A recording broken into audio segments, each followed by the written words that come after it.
Hello, my name is Mr. E, and I have spent the last few months trying to learn the origins of this time and how and why your society has come to exist in the way that it does here in 2021.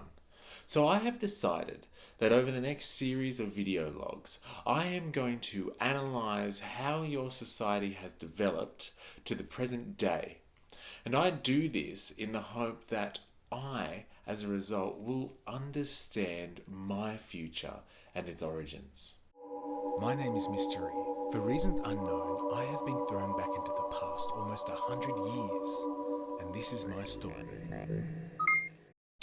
So, to start this analysis, we're going to go all the way back to a very important turning point in history, Western history mainly. It's a time known as the medieval age, in which people lived under a social order known as feudalism. Now, what is feudalism, you ask?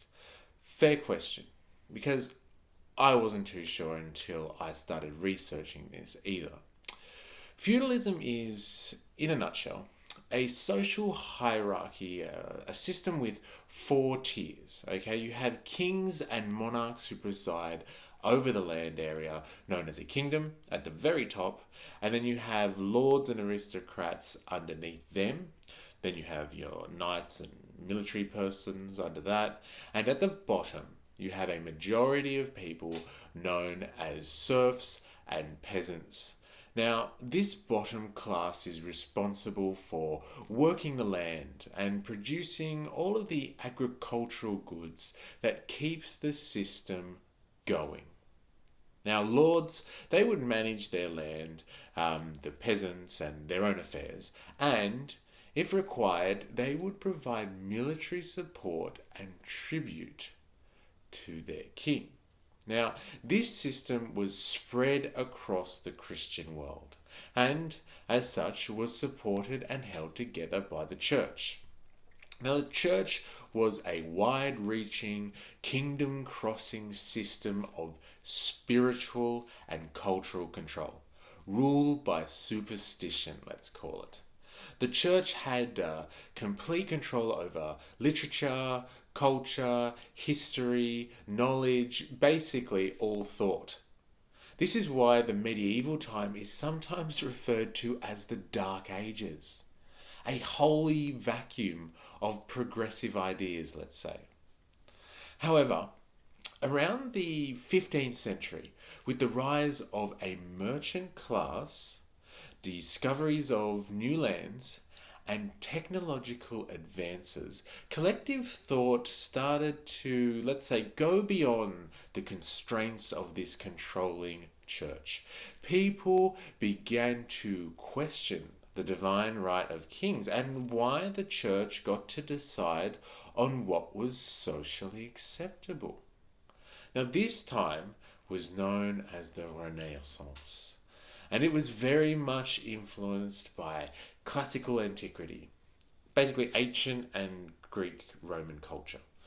So people started, revisiting Greek and Roman philosophy and art and social notions. Renaissance is French for rebirth. So this time ushered in a reawakening of this ancient knowledge.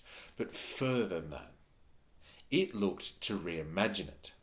So, let's take for a moment here, let's take time here to recognize that one of these key factors in the surge of this new thought in this dark age was this idea of mercantilism, or the rise of a merchant class, a group of people who made things, entrepreneurs and traders with a big need for raw materials, technology, and knowledge.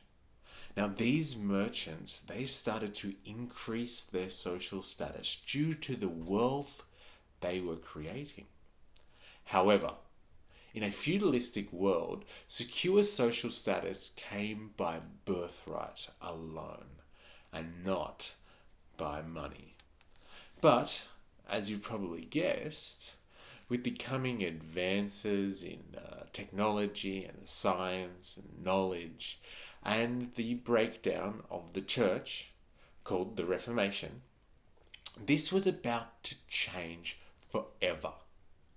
And over the next 400 years, the age of kings and churches would be dismantled and their power would be transferred to a new class of people, the growing merchant or middle class.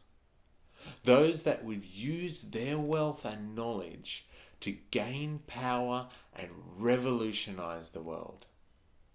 If you think something has been missed in this video or you have a different opinion, please let me know in the comments below. I am keen to learn. And until next time, always remember, I am, you are, we are a mystery.